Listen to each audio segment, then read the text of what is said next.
I'm Bardi Akhbari, PhD candidate at Brown University.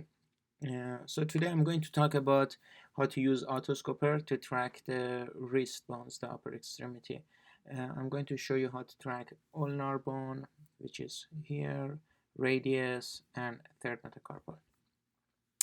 So here you see the Autoscoper main window. I preloaded my data um, to make it more faster and easier to track. So you see on the left side the radiographs.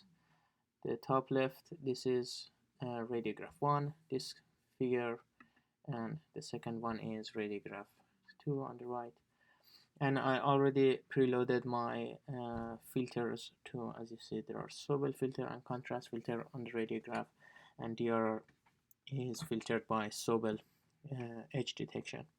So let's start with the volumes that we have here, and rad underscore DCM is my radius bone model. So the first thing that we have to do is initialize the position for radius, and this is the part that you need a little bit 3D visualization of the bone. You need to know how they look like in general, but it gets really easy after a while and tracking these bones, and hopefully we can automate this process at some point. So as you see, I'm rotating the radius, it gets better, and I move it a little bit close to the location that I think the radius is there. The optimization algorithm is gonna take care of it for us. But yeah, so it's translation and rotation, and you can move between translation and rotation by using shortcuts. W gives you the translations, and now I press W and I came to the translation, and E gives you the rotations. Now I'm doing the translation, and I think this should be fine. If I press S, it creates a key, and I can read the value for my normalized cross correlation cost function, and it says 1.76, which means it's pretty bad. So I'm running my tracking. I press C and I track the current frame. Let's look at the values. You see it's getting better, and the value was reduced to 0.63, and you see the radius moved to a close. It's kind of a really good match here.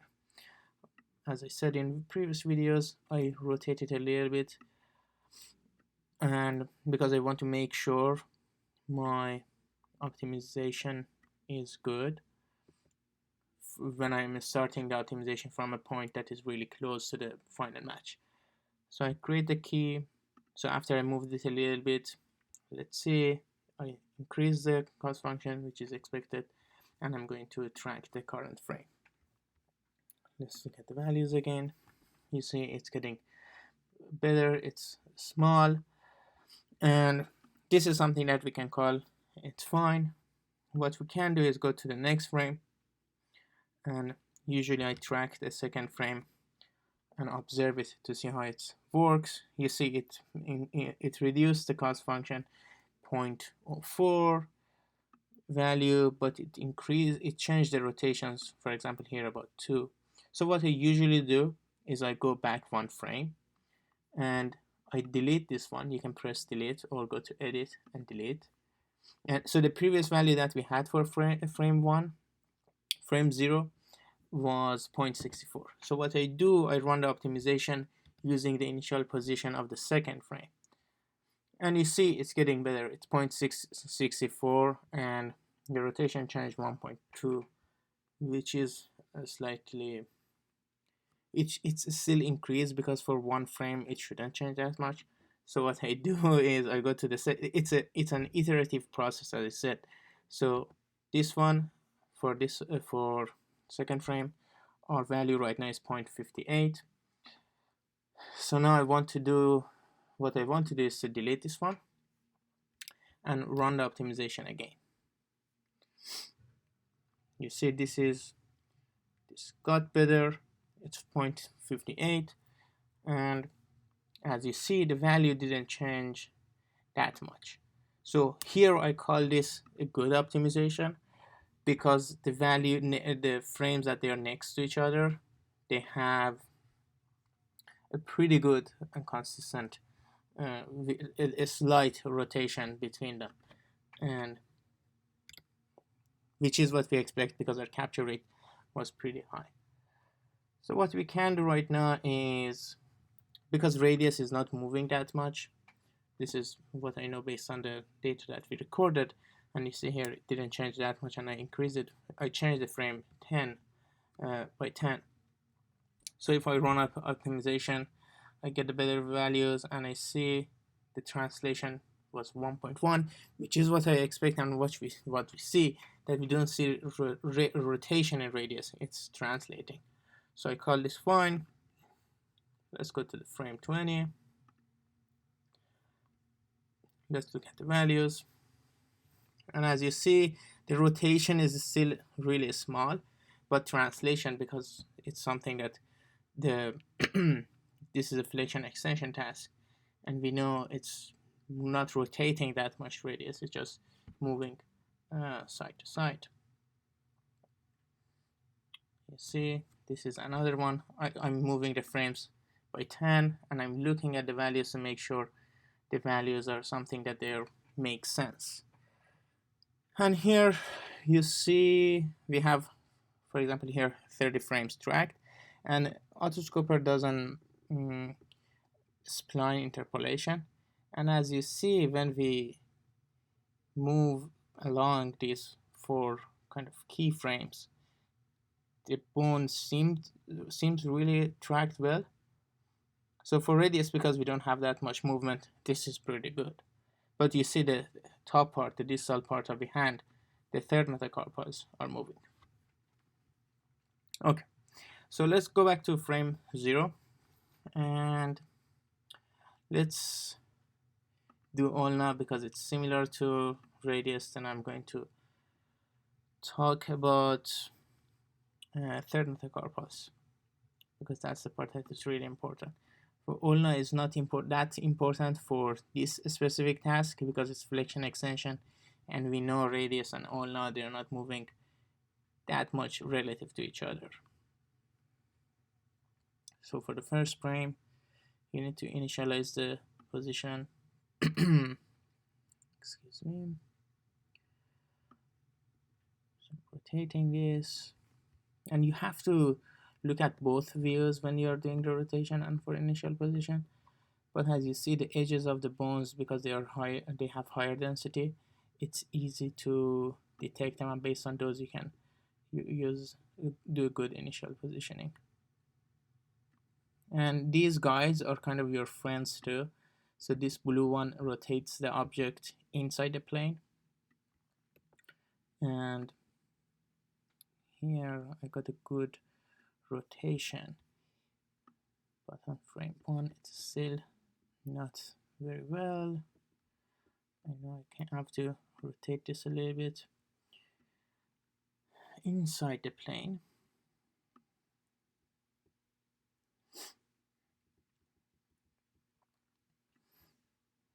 Yeah, this is much better. But yeah, so now I'm kind of tired, so I just want to run the optimization to see what happens. And when I run the optimization, I pressed C, so it's doing the optimization for me. It's going to give me a better result. You see, it tracked it. So, but it did an okay job on the one camera. But you see on the right, it's pretty bad. But it gives me a good handle to make my initial position better, or make the process a little bit faster for initialization. So I move it here now, and I call it enough, and track the current frame again. The button didn't work. Okay, now it's working. And you see the value is, the cost function decreases super fast, and it gives you a good answer. But for ulna here, I feel a little bit uncomfortable with the track results. And as you see, it's not doing a good job here, and the bones I can press H to hide the bone, and when you do that, you see it's not a good match for ulna. So what you can do is improve your initial position a little bit. I'm not sure if this is... oh. So what happened was I pressed D by mistaken, so this pivot point got activated. Pivot point doesn't matter for us, we can talk about it later in another videos, but this has to be unchecked because you want to move the bone and not the pivot point, not this red, green, cyan color. So now I can rotate the bone,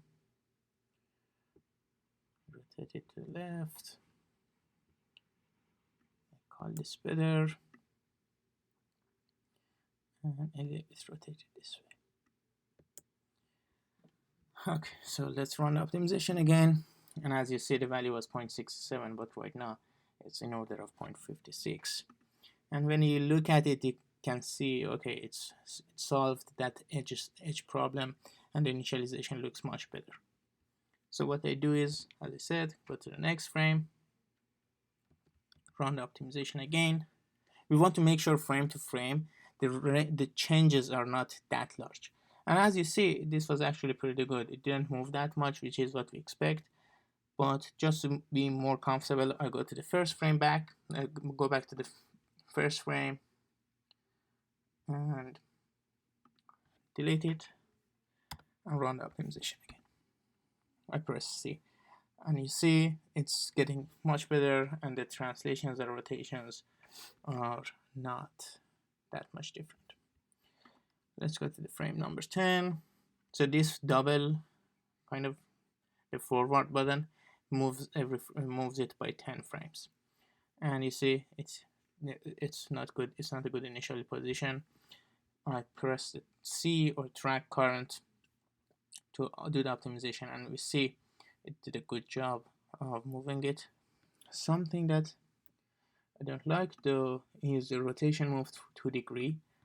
This shouldn't happen because 2 is a large number for 10 frames, which is less than half a second. So I delete this and initialize it manually. So you don't have to do this because we can run the optimization automatically too. I'm just trying to be super careful and show you how it's done if you want to be super diligent on your frames. So you see it's here, and you can check how is your spline fit is working. So let me show you actually how the automatic fit works. So I can delete this, and let's go to, we have the first 2 frames tracked. So an Autoscoper starts from number 0. So it was 0 and 1. So now we are at 2. So I want to track it automatically. So I start here. This is a tracking option dialog. I have the instruction written so you can see what each button does in the forum.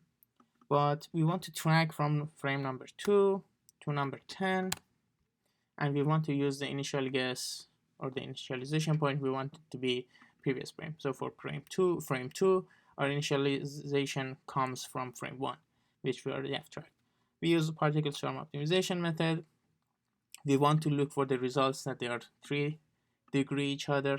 You can change this. It's not a hard limit. So if you put 2, you might find the value, find an optimized position that is 10 degrees off. It's just for every epoch. So it gets better, and it's not a hard limit. And 25 style is fine. And yeah, let's run and see what happens. And here I like to look at the values to see how does it change. For frame number 2, you see it improved, and it's about 0.52. Frame number 3, it gets better. You see the values are not changing that large. This is good. It does a good job for optimizing and finding the best position, and the cost functions are pretty close to each other, which is a good sign because we don't have the large occlusion frame to frame, and the movement shouldn't be that large either. You see it finished frame 8, frame 9, and frame 10. So right now you see we have all of these frames tracked. The dot shows that they're tracked or the values are keyed.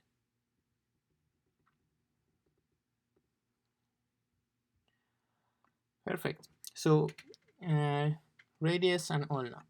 Let's go to the hard part. Third metacarpals.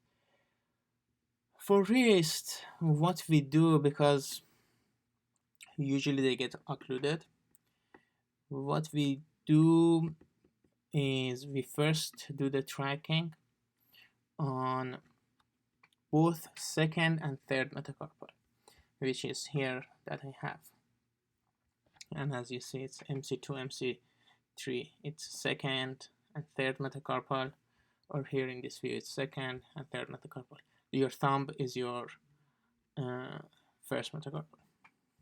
I zoomed in, but I forgot to bring the MC2 and 3 model here in the view first. Perfect. So the reason that we do MC2 and MC3 is because their relative motion to each other, studies have shown it's not that much. And what we want to do is, because it makes our tracking much easier, we use these two bones to track the movement, and then using a feed-forward methodology, we transform everything to just third metacarpal coordinate system, and then we track everything in third metacarpal. I'm going to show you this one for second and third metacarpal, but for the third metacarpal alone, I probably have to make another video and go through the coordinate system detection. But for now, let's track second and third metacarpal.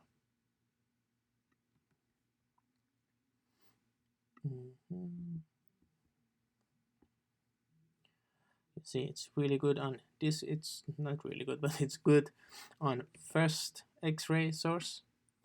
Second X-ray source, we have to move it a little bit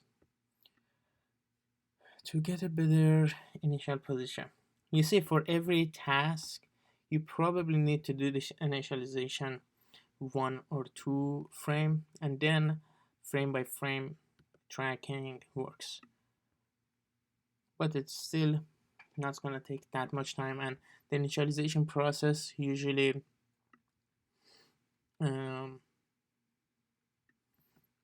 is fast. You can initialize everything. For example, if you capture multiple tasks, you can initialize it once and then use that initialization to read it in other places. Okay, so I call this okay. Let's look at the cost function. I pressed S, so it created the key, and the cost function here is 2.14, which is pretty bad, and we see it's pretty bad too. So I track current, which tracks the current frame, and you see it does a really good job on making the cost function better, and even the visually on the second camera is good. Let's see, first camera, on the first camera looks pretty good too. And so let's go to the second frame now, and using this, let's run the tracking. I pressed C, so track current. You see it does a really good job cost function wise, and visually looks good too. So what I do is I go back. Oh, it seems we moved 2 frames. Oh yeah, we moved 2 frames. Okay, so here this is something that I'm going to show later on, that because the angles when we are converting the rotation matrices to Euler angles or rotation angle representation, sometimes we see the gimbal lock. You see it jumps from positive 180 to negative 180, and that creates a problem for our spline curve fit also, but we can solve it by doing the auto tracking, so it's not a super hard problem right now. So frame 1, let's do tracking. I pressed C, and you see it does a really good job in doing the tracking. Let's go back to the first one. I want to retract this to make sure we are in the correct position. I press C again. Cost function reduces. Visually it looks good. Usually because we track the third metacarpal after this, you don't have to be super accurate for second and third metacarpal, but it's good to be diligent because it's going to help you for the final tracking of third metacarpal. So I pressed C again, and you see the tracking did a really good job. And so right now let's do another kind of tracking. So we want to use the current frame. It doesn't change that much. So when you select previous frame, it uses the slope of previous frames. It uses the tangent that it comes to the previous frame to go to the next one. So now I want to use the current frame. It's just the initialization that it's there, and see what happens. So if we start from frame 3, let's go to 10. We don't change any of these, and let's run the track. You see the values, they're reducing. We don't know how it's gonna look like. It's usually good for the wrist, but let's see if it still can do the tracking. The values look small and good, so we'll see.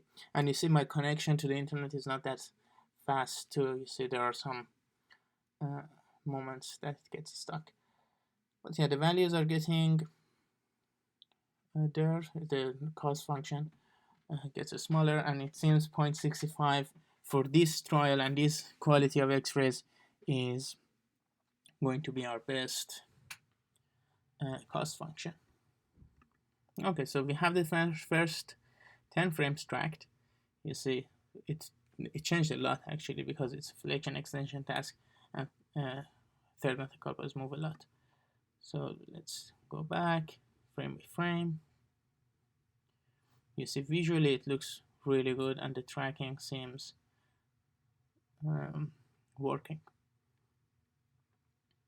So yeah, so now we have the second and third metacarpal. What I can do is I can run the whole tracking and see what happens. So actually let's do that. I'm going to fast forward this part for you, but let's see if we can do, for example, 10 to 50. Let's do previous frame because we have good number of frames before us, and let's do skip a couple of frames in between. Because our capture rate is high, it should be fine. And you see we started with frame 10. Now it should be frame 12. And here you see this is the frame that we skipped and we didn't track. It seems it's still doing very well on tracking visually.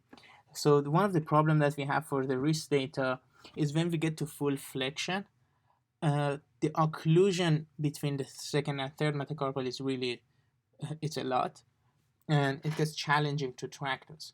One of the reasons that we do track second and third together is because it helps us to get an accurate tracking for those sections.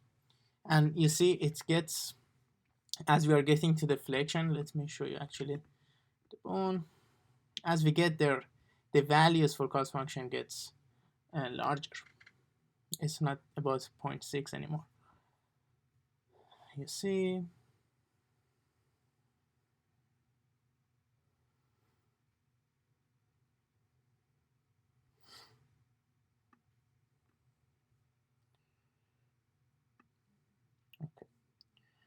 going to cancel this to,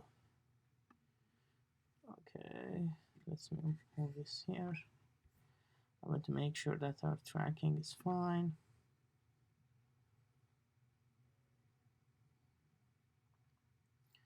Perfect. Let's do edge.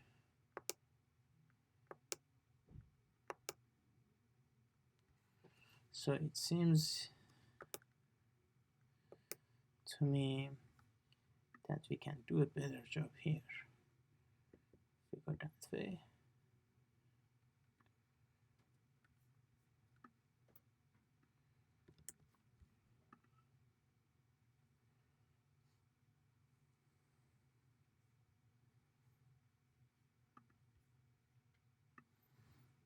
Okay.